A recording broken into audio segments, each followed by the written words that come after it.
Hello there guys, PlasmPlayer here. Welcome back to Metro Exodus. When we last left off, we had just caught the Colonel from lying to us for such a long time, and now it seems like he is back with us, and now we are going to go where all the leaders are to tell them that Moscow has survived the war.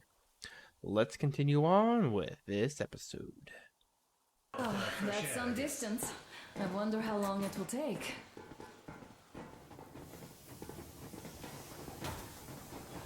How are you, Alyosha? Oh, Mama. I was expecting You can resume the journey or continue exploring the train. from an ugly motherfucker instead. You sure you're okay? Because I know you. Just so you know, scars attract the ladies. And there's definitely a lot of those up ahead. I don't need a lot, really. It's quality. Explore the train a little bit.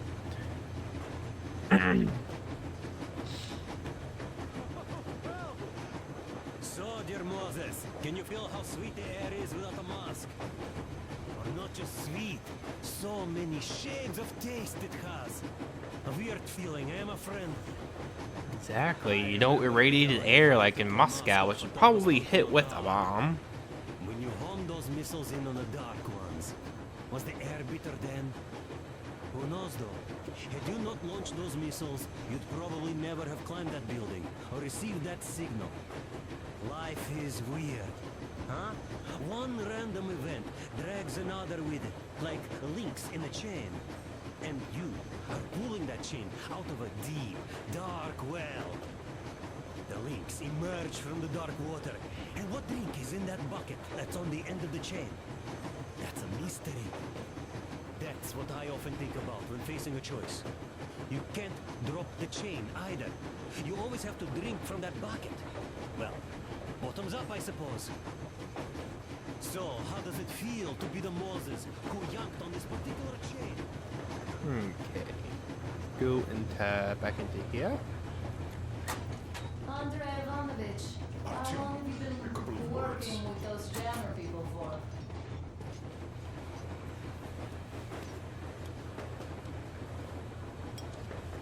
Arthur, what's done is done. Yes, I didn't stop you from going outside. Yes, I tried to talk you out of it. Yes, I didn't tell you you're not the only ones to survive. But even I didn't have the clearance. Not back then. This is a state secret. Do you understand? I've been granted clearance only after our fight to protect the D6. They said they needed me to teach their recruits because the war was still on. Don't you think I was shocked? What did our people in D6 die for? What did I lose my legs for? But I understood. Because the war was still on. Security was paramount. Our people would have understood. So please, do the same. You would have spilled the beans to everyone in Metro. You're a goddamn Prometheus, a messiah. You must lead the people out of the caves. Do you think you would have saved anyone? Remember that jammer? What if Moscow has been found out because of you?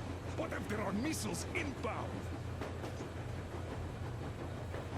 Anyways, no matter what they think of me, I'm no deserter and will never become one. I'm ready to bear full responsibility for everything. But if there is even the smallest chance to earn my pardon, I will take it. Which means that we, like a runner that tripped, need to keep running ever faster just to keep balance. And don't dare you trip us all over again. Am I understood? Sure. I hope I am. Anyway, at least now we know where to run. So, go back inside and take a look at the map. Our route is pretty obvious now. One more puff.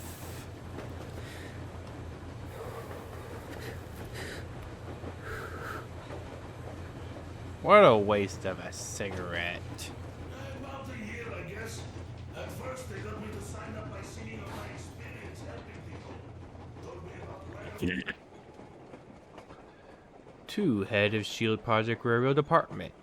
Railway State Survey Report. Having conducted the Railway State Survey as per your order, I can report that beyond the defense perimeter of the railway is in condition ranging from acceptable to good, thus presenting a security threat by providing a convenient way for the enemy to transport and supply their agents.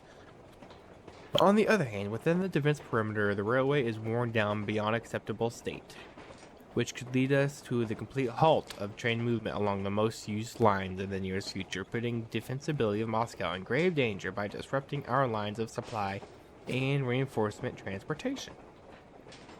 Considering aforementioned, I hereby request that all available maintenance crews are sent to work on repairing the most damaged sections of the critically important lines, using the rails and cross ties from the lines beyond the 101 kilometer mark from the center of Moscow, thus at the same time effectively denying the enemy use of the railways leading into the city. Deputy Head of the Special Survey Committee, Bondaroko and TK.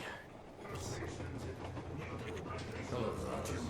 It seems to me, whether it was intended or not, that our colonel now has a goal to strive for because of you. We all remember the way you fought back in D6, so no matter what lies ahead, we're with you. You can count on us. Yes. As for me, I'm running a little inventory check. It is kind of cramped in here. I'm thinking of making something of a workbench. So that's all the instruments we get, and everything else would be within arm's reach. With no workbench, you just lose small components. Yeah. We'll use this place to work on the weapons. Cleaning, oiling, keep out of everybody's way, and keep them from messing with my stuff. So I'm guessing he's going to be our weapon customizer. We'll manage. So, if you find any weapons you'd like to keep, I'll store them for you here on the Aurora, and you can come back to exchange them. You'll get them back in their best shape ever. Don't you doubt. Boy, have I cleaned and oiled a lot of weapons in my life. Factory and homemade too. Some of those were just amazing. So unusual. So, if you have any weapon-related questions, I'm your man. And weapons, they are like girls. They need attention. You clean your weapon well, you oil it, you check the ammo, because these dirty ammo caps do get rusty sometimes. But if you put your heart into it, the weapon never fails. Well, I'll just finish oiling this one, then start on another. What do you have to say, dear sir? Well, hello there, Tom. Well, help yourself. Because frankly speaking, I'm a bit tired here. The only good thing about this job is that you forget it's winter. If only you didn't have to pay for this comfort later, with your whole body aching.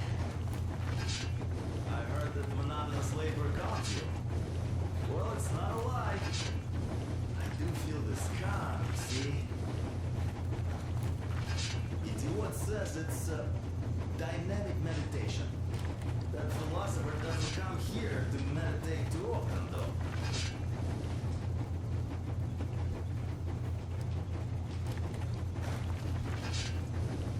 Okay, I helped. That's all? Okay, I'll take it from here. I helped, didn't I? I was proud to be helping, boss.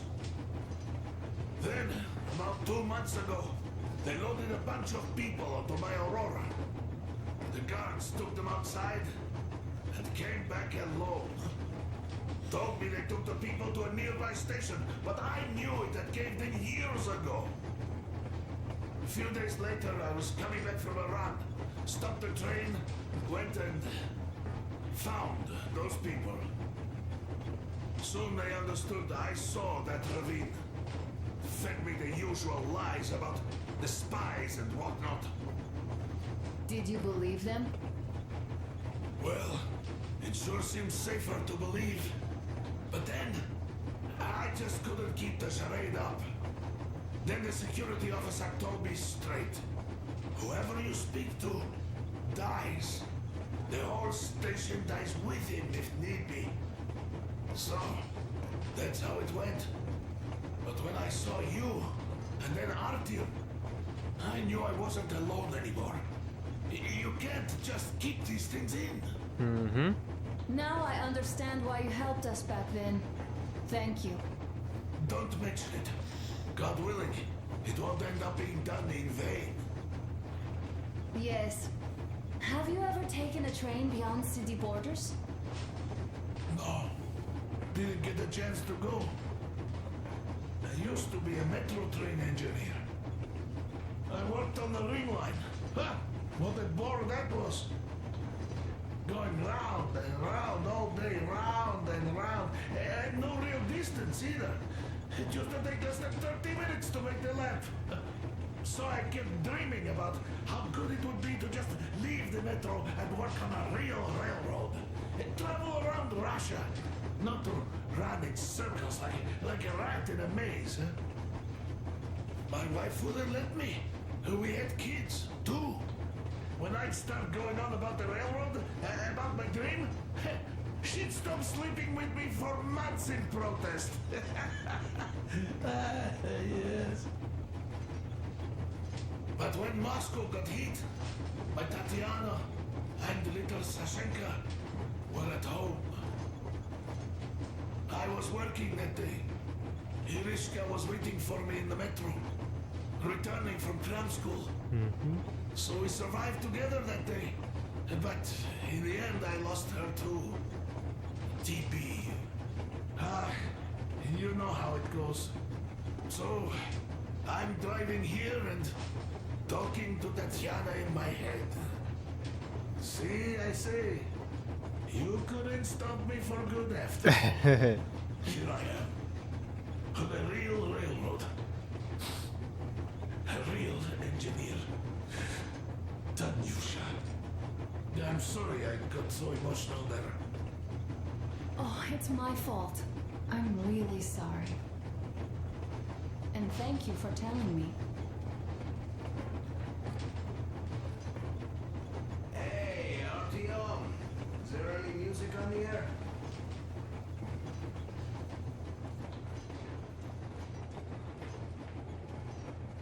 Let's see what I can find.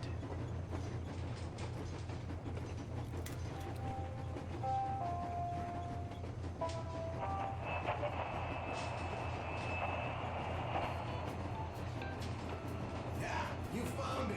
Thanks, Artyom. The mood improved instantly.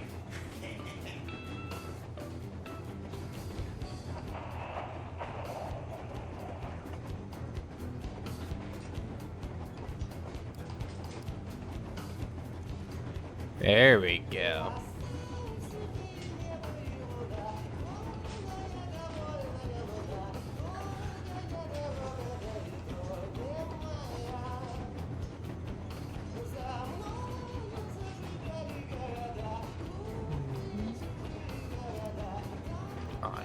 Anna, my Anna, from the very beginning I thought I was not worthy of you.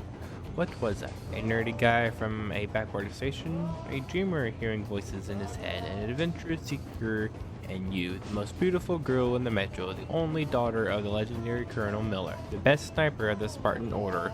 How did you put it? There were lots of hard-boiled guys. God, how much have we been through together? We had our bright days and really dark ones. Our feelings would die out and rekindle again. I even tried to leave but couldn't go too far. You wanted a normal man, but you still accepted me as I am. You were the only one who didn't consider me mad when I spent days on the surface listening to the radio in fruitless attempts at receiving signals from the other survivors. You knew that every such sortie meant more radiation exposure for me and less chances for healthy children should we ever have them, and you would still let me go. You didn't prohibit me from dreaming. I always felt your gaze on me when you would cover my back in combat, and when I would lose my way, I was always in your field of view. I always knew that nobody could ever replace you. my personal guardian angel of death. But if this is not love, what is?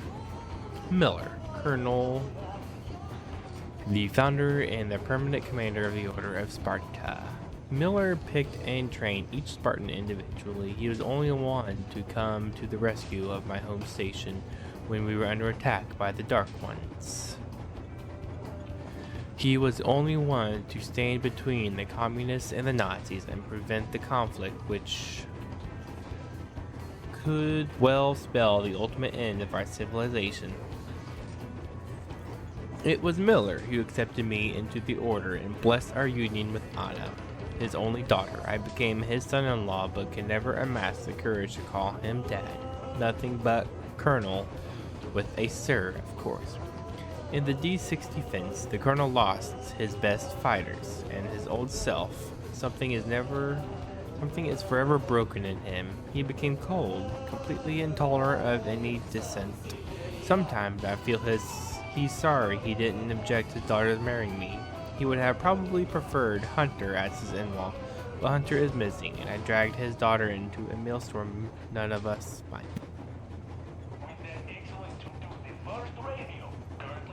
might ever emerge from. Demir. Demir is probably the calmest of all the crew members. Demir is also extremely reliable. He'll always be there to help. He always does the hardest part of any job, goes into the toughest missions, and then instead of taking the well-earned respect and gratitude as one would expect, he starts blushing and saying he had nothing to do with success, and it all just kind of happened that way. There's only one painful issue for Demir, and that's his name. Name given to him by his father, along with half of his blood. Demir can't forgive his father for leaving, going as far as to deny him his bloodkin.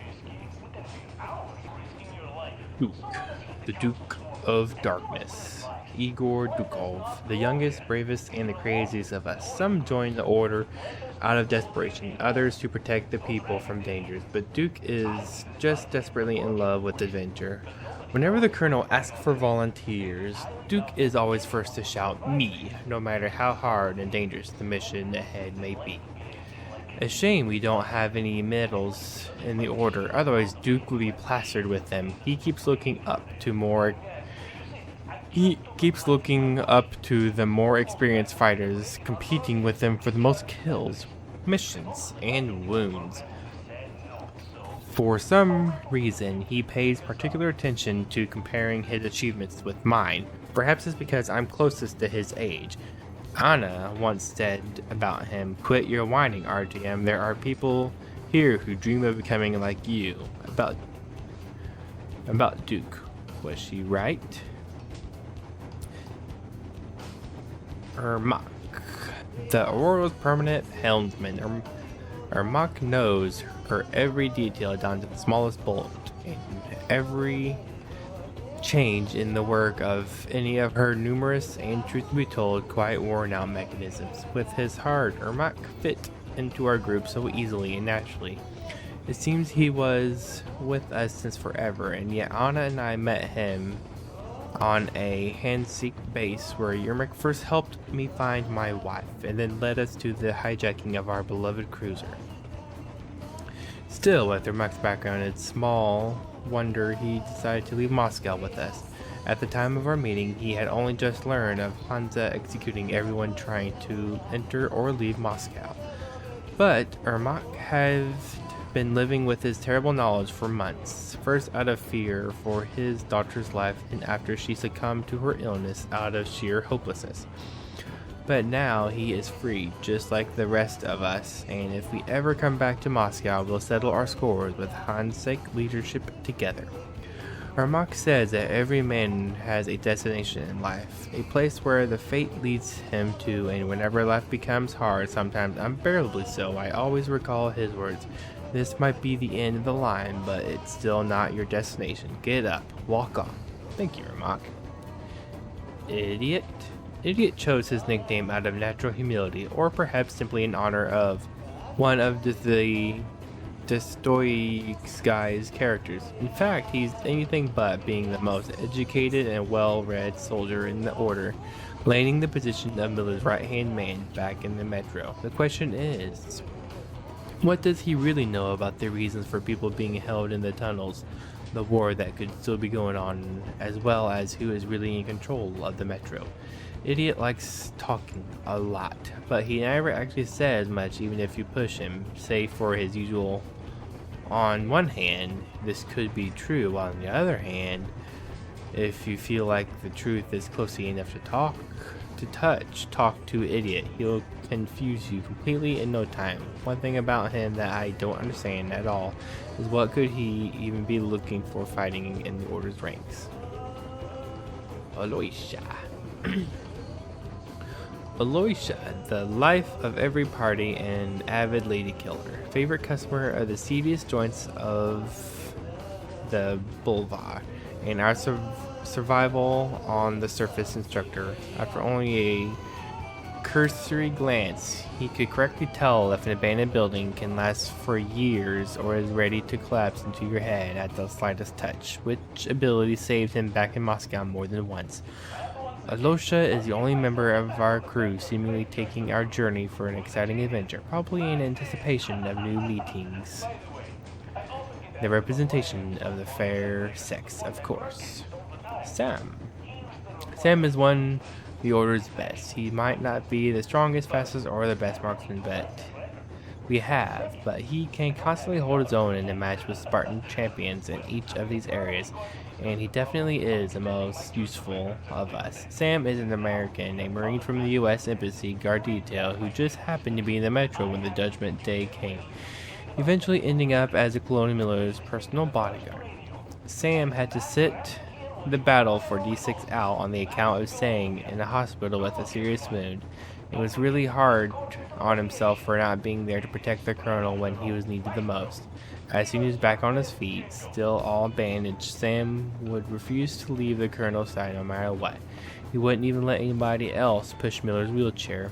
Even when Andrew the blacksmith made the amazing prosthetics the Colonel has been wearing ever since, Sam remained Miller's shadow, and of course joined us aboard the Aurora. All of us, the crew members, are going somewhere to some kind of destination, as Ermac puts it. Even though none of us know where the destination would be, Sam, though, seems to know the place of the world outside of the Metro is not wiped out. There must be survivors in the U.S., and Sam can't stop thinking about his prior parents who still might be alive waiting for their son. I wonder if he feels he's traveling in the right direction with us. Step in.